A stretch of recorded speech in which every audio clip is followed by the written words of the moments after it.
கடைசியா உங்க போட்டோவுக்கு மாலை போட்டு பாக்குற மாதிரி பண்ணிட்டீங்களேப்பா. அசோக்கோட குரல் மாதிரி இருக்கு. சரி வாங்க, என்னன்னு போய் பார்க்கலாம். நீ இங்க இருடா.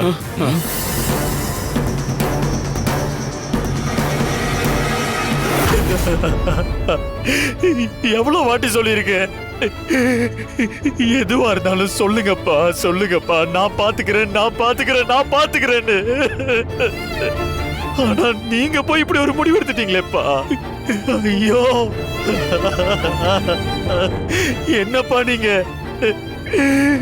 என்ன இப்படி தனியா புலம்ப விட்டுட்டீங்களேப்பா. ஐயோ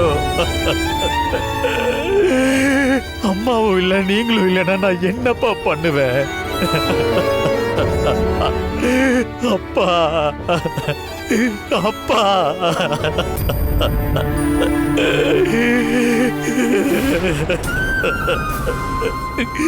என்னாச்சுப்பா உங்களுக்கும் அம்மாவுக்கும்? என்ன நல்லா வளர்த்தீங்க, நல்லா படிக்க வச்சீங்க, என்ன ஒரு லாயர் ஆக்கி அழகு பார்த்தீங்க. ஆனா சமீபமா ஏன்பா இவ்வளவு தவறா மாறுனீங்க? இதெல்லாம் நினைச்சு பார்க்கும்போது எனக்கு உங்க மேல கோபம் வருதுப்பா. ஆனா ஒரு பையனா உங்க இழப்ப என்னால தாங்க முடியலப்பா.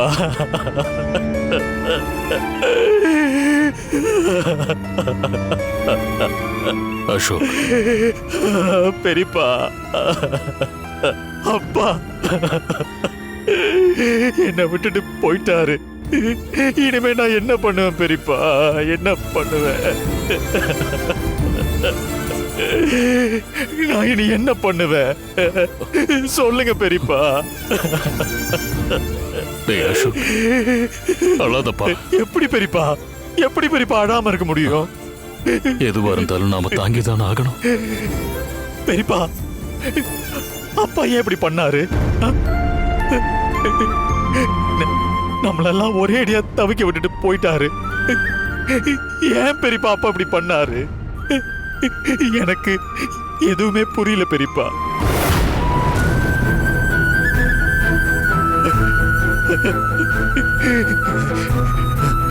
பெரியப்பா, அவர் பண்ண காரியத்துக்கு அவரை அப்பான்னு சொல்றதுக்கு எனக்கு கூச்சமா இருக்கு பெரியப்பா. இத பாரு அசோக், இத பாரு. நம்மளை விட்டு போனவங்க சாமி மாதிரி. அவங்களை இப்படி எல்லாம் பழி போட்டு பேசக்கூடாதுப்பா. இல்ல பெரியப்பா, உண்மையிலேயே அப்பாவுக்கு நம்ம மேல பாசம் இருந்திருந்தா அவரு பண்ண தப்ப எல்லாத்தையும் நம்ம கிட்ட சொல்லி இருப்பாரு பெரியப்பா.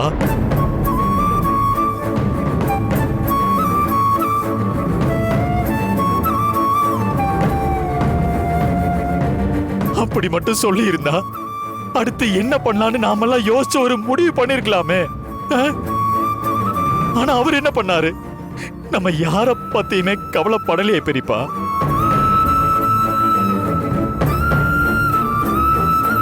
நான் தான் அவர் அப்பா அப்பா அப்பான்னு பாசத்தை காட்டிக்கிட்டு இருந்தேன். ஆனா அவருக்கு நான் அவரு மகன்ற நினைப்பு கொஞ்சம் கூட இல்லையே பெரியப்பா. அப்புறம் எப்படி அவர் இல்லைன்றதுக்காக நாம் அவரை மரியாதையா நினைக்க முடியும்? அசோக், ஜனாவுக்கு என்ன பிரச்சனையோ அவன் அவசரப்பட்டு ஒரு முடிவு எடுத்துட்டான். ஆனா அதை நான் நியாயப்படுத்தலப்பா. அதுக்காக அவனை தப்பா பேசி எங்க மனச நீ நோக்கடிக்காதடா.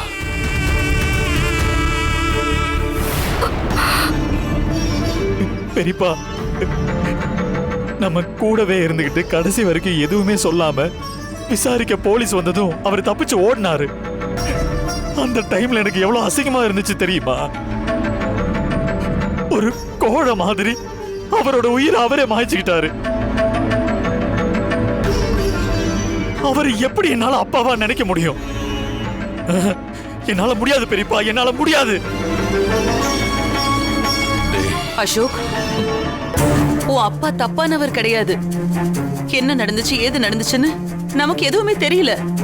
ஆனா உண்மை வெளியில வரும்போது நீ அவரை புரிஞ்சுப்ப. பெரியமா, அவர் பின்னாடி எந்த ஒரு உண்மையும் இருக்கிற மாதிரி எனக்கு தோணல.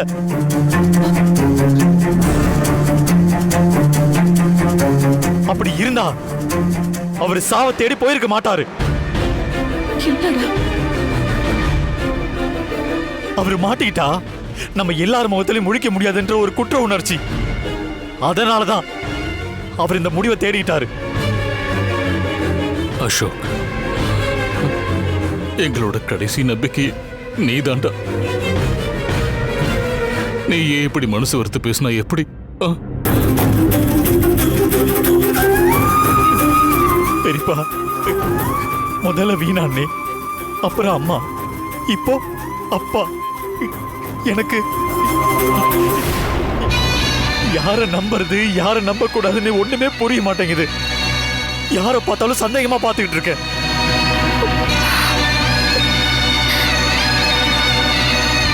அசோக், டேய், நீ இப்ப ரொம்ப எமோஷனலா இருக்கடா. இப்ப எதுவும் பேச வேண்டாம். இத பாரு, எதுவா இருந்தாலும் காலையில பேசிக்கலாம். நீ போய் தூங்கு போ. இல்ல பெரியப்பா, நான் போடா. டேய் துர்கா, அசோக்க உள்ள கூட்டிட்டு போ. இல்ல பெரியப்பா, எனக்கு ஒரு மாதிரி. போடா. சின்னையா, போ. வாங்க சின்னையா. இல்ல இல்ல போடா. பெரியப்பா. ஐயோ அப்பா.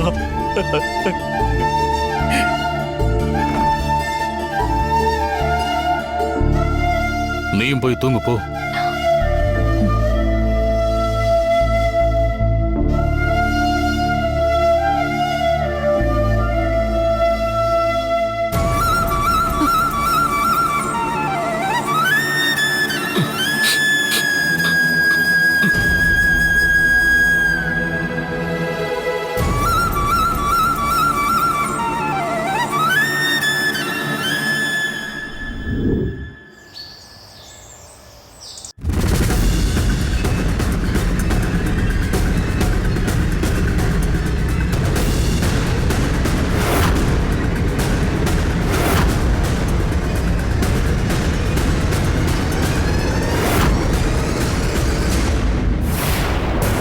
ஏய் மங்கா, என்ன இது? எதுக்காக நீ இவ்ளோ பெரிய அட்டைப்பெட்டியை தூக்கிட்டு வர? இதுல என்ன இருக்கு? இது வெறும் காலி பெட்டிமா. கிச்சன்ல இருக்கிற பழைய சாமான்லாம் இடத்த அடைச்சிட்டு இருக்கு. அதெல்லாம் இந்த பெட்டியில போட்டு குடோன்ல கொண்டு போய் வைக்கணும். அதுக்கு தான். சரி சரி, எடுத்துட்டு போ.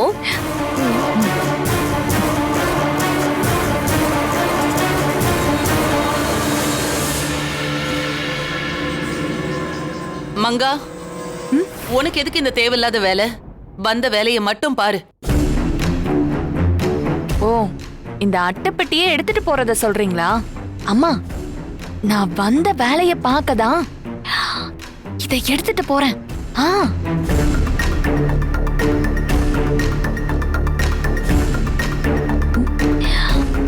நான் தேவையில்லாத பொருள்னு சொன்னது துர்காவை தான்.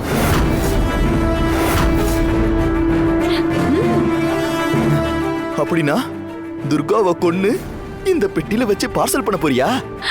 சரியா சொன்னீங்க. துர்காவை கொன்னு இந்த பெட்டியில வச்சு குடோனுக்கு பக்கத்துல குழி தோண்டி புதைக்க போறேன். ஓ,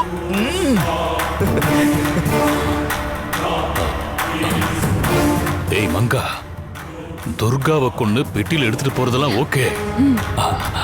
ஆனா அவளை எப்படி கொலை பண்ண போற?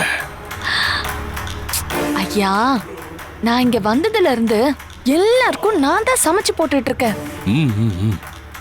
இன்னைக்கு அந்த துர்காவோட சாப்பாட்டுல விஷத்தை கலக்க போறேன்.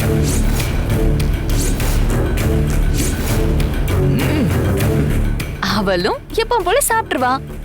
அப்புறம் என்ன, அவளை பார்சல் பண்ண வேண்டியதுதான். துர்காவை கொல்ல அவளை அடிச்சு குத்துயிரும் கொலை உயிருமா குளத்துல போட்டதுல இருந்து கடைசியா அவ இறங்கி இருந்த அக்னி குண்டத்துல பாம்பு வச்ச வரைக்கும் எத்தனையோ வகையில ட்ரை பண்ணி பார்த்துட்டோம். அதுலலாம் சாகாத துர்கா, நீ சாப்பாட்டுல மருந்து கலந்து கொடுத்தா அதை சாப்பிட்டு செத்துருவாளா? ஏமா, என்னால அவளை சாகடிக்க முடியாதுன்னு நினைக்கிறீங்களா? எப்படி பாம் குமார முடிச்சனோ அதே மாதிரி இந்த துர்கா கதையும் காலி பண்ணி காட்டுறேன். உன்னை சந்தேகப்படுறோம் நினைக்காத மங்கா. அகிலா ஏன் இப்படி சொல்ற தெரியுமா? பாம்குமார் கொன்ன மாதிரி அவ்வளவு சுலபத்துல துர்காவை கொல்ல முடியாது. ஆனா துர்கா உன்னை நம்புறா. நீ கொடுக்க போற விஷம் கலந்த சாப்பாட்டை வாங்கி அவ கண்டிப்பா சாப்பிடுவா. விஷம் கலந்துட்டும் அவ செத்துருவான்னு நீ அஜாக்கிரதையா இருந்துடாத. காரியம் முடிகிற வரைக்கும் நீ கண்ணுங்கருத்துமா இருக்கணும். என்ன, சரியா? சரிங்க எஜமா. அவசரப்படாம காத்திருந்து ஒரு உயிரை எடுக்கிறதெல்லாம் எனக்கு கை வந்த கலை. இன்னைக்கு என் வேலை எப்படி இருக்குன்னு மட்டும் நீங்க பார்த்துட்டு சொல்லுங்க. இது வரைக்கும் அந்த துர்கா தப்பிச்சிருக்கலாம், ஆனா இன்னைக்கு என்கிட்ட சிக்கியிருக்கா. அவளால என்கிட்ட இருந்து தப்பிக்கவே முடியாது. சீக்கிரமே துர்கா செத்துட்டாங்கிற துக்க செய்திய இல்ல சந்தோஷமான செய்திய உங்க எல்லார்கிட்டயும் சொல்றேன்.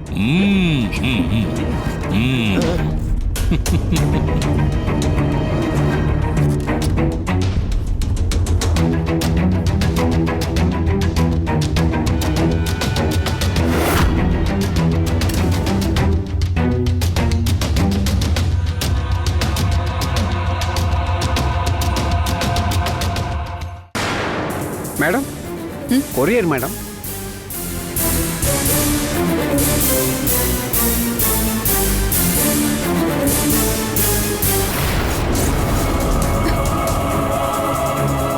இம்மீடியட்டா ஜமீன் வீட்டுக்கு போகணும். சீக்கிரம் வண்டி எடுங்க. சரிங்க மேடம்.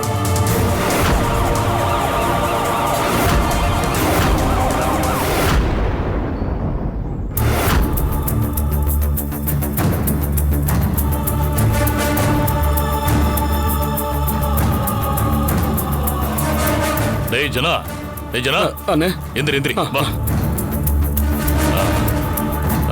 டேய் அண்ணே, ஈவினிங் 6 மணிக்கு ஃப்ளைட்டு.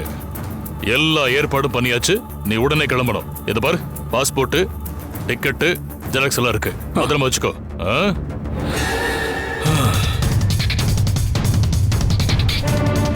அண்ணே, அந்த போலீஸ்காரி நந்தினி கண்கோத்தி பாம்பா என்ன தேடிக்கிட்டு இருக்கா. அவ கண்ணுல இருந்து தப்பிச்சு நான் ஏர்போர்ட் போக எல்லா ஏற்பாடும் பண்ணிட்டீங்கல்ல? அவளை பத்தி நீ ஒண்ணு கவலைப்படாதடா. வீட்டுக்கு பின்னாடி கார் நிக்குது. உன் கூட நம்ம ஆளுங்க கார்ல வருவாங்க. அவங்க உன்னை பத்திரமா ஏர்போர்ட்ல விட்டுருவாங்க. சரி, டைம் ஆச்சு. கிளம்பு கிளம்பு கிளம்பு. சரிங்க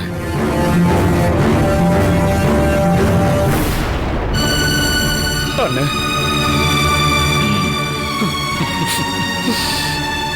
பத்திரம். எல்லாமே நீ மலேசியாவுக்கு போய் இறங்குற வரைக்கும் தான்.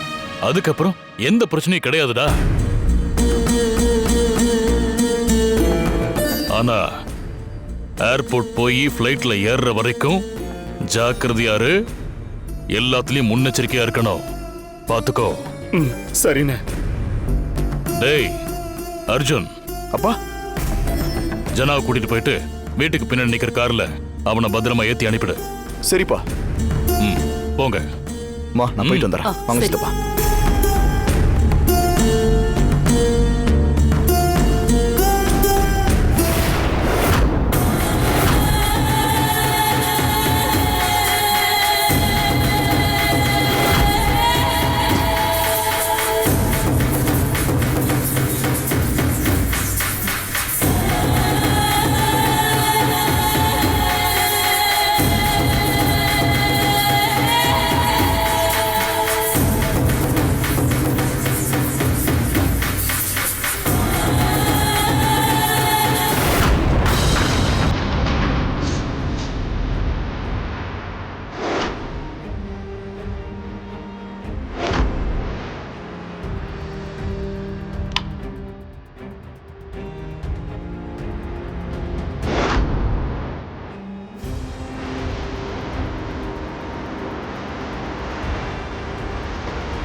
இதுல என்னமோ குறையா இருக்கே.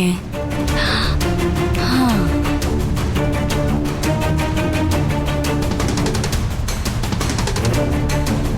இதுல கொஞ்சோண்டு நெய்.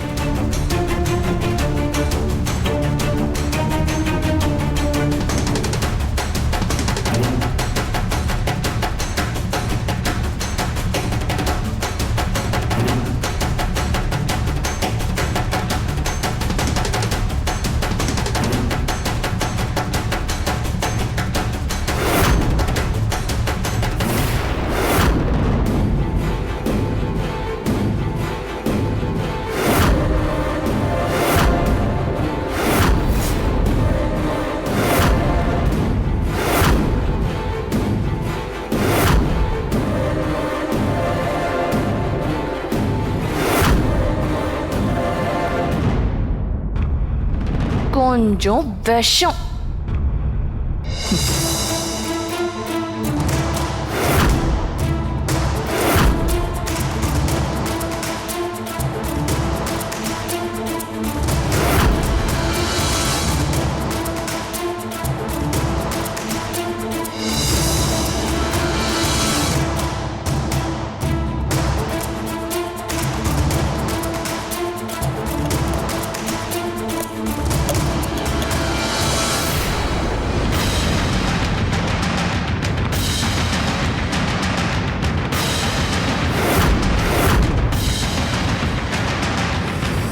துர்கா உசுர எடுக்க இந்த விஷம் போதும்.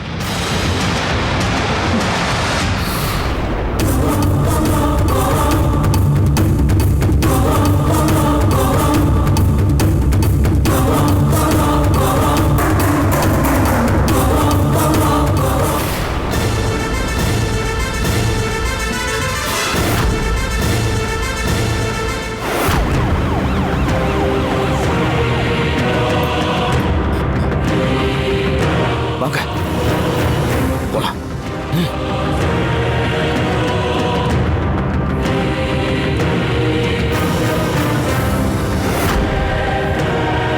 வாங்க சித்தப்பா.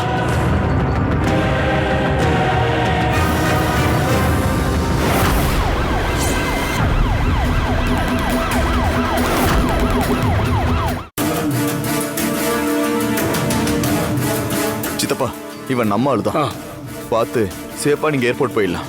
சரிப்பா. சித்தப்பா ஐ மிஸ் யூ சித்தப்பா.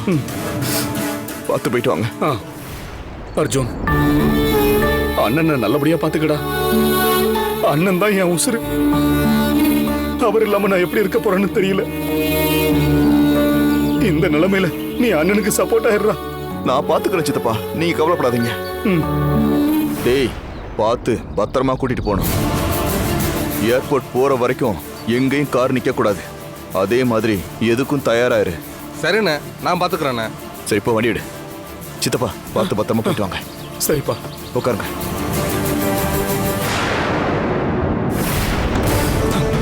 நான் போயிட்டு வரேன் அர்ஜுன். பார்த்து பத்திரமா போயிட்டு வாங்க.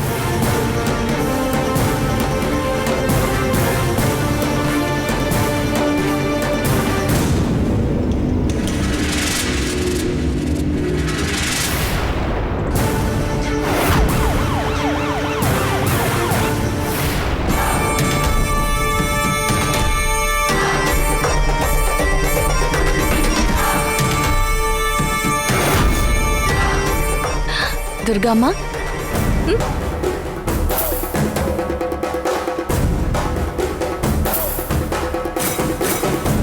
துர்காம்மா, உங்களுக்காக இட்லி கொண்டு வந்திருக்கேன். ம், சாப்பிடுங்க. வேணாம் மங்கா, இப்போ எனக்கு பசிக்கல. இப்படி சொன்னா எப்படிமா? இட்லிலேயே ஒரு ஸ்பெஷல் ஐட்டம் கொண்டு வந்திருக்கேன். ம், சாப்பிடுங்க. வேண்டாம் மங்கா. ஏன் வேண்டான்னு சொல்றீங்க? ஏற்கனவே நீங்க மெலிஞ்சு போயிருக்கீங்க. இப்படி சாப்பிடாம இருந்தா உடம்பு என்னத்துக்கு ஆகுறது? அதோட அசோக் சாருக்கு தெரிஞ்சா என்கிட்ட தான் கோச்சுப்பாரு. சாப்பிடுங்கம்மா. எனக்கு வேண்டாம் மங்கா. கொஞ்ச நாளாவே வீட்டுல நடக்கிறதெல்லாம் நினைச்சா எனக்கு மனசே சரியில்லை. மனசு நல்லா இருந்தா தானே உடம்பு நல்லா இருக்கும். சரியான நேரத்துக்கும் பசிக்கும். பசி தெரியாம இருந்தா எங்க இருந்து பசிக்கும்? அப்படியெல்லாம் நீங்க சொல்லக்கூடாது. வாழ்க்கையில இன்பம் துன்பம்னு மாறி மாறி வந்துகிட்டு தான் இருக்கும். அதுக்காக வயிற பட்னி போட்டா சரியாயிடுமா? பசிச்சாலும் பசிக்காட்டியும் நேர நேரத்துக்கு சாப்பிடணும். உங்களுக்காக சூடா காரமா குண்டூர் கார இட்லி செஞ்சு கொண்டு வந்திருக்கேன். இந்த சட்னிக்கும் குண்டூர் கார இட்லிக்கும் சும்மா நச்சுன்னு இருக்கும். வேண்டான்னு சொல்லாம சாப்பிடுங்க. சாப்பிடலன்னு விட மாட்ட போலயே. நீங்க சாப்பிட்டாதான் என் வேலை முடியும். என்னது? இல்லம்மா, நீங்க சாப்பிட்டு முடிச்சிட்டா பிளேட் எடுத்துட்டு போய் நான் கழுவி வச்சுட்டா என் வேலை முடிஞ்சிரும். அத சொன்னேன். சரி, குடு.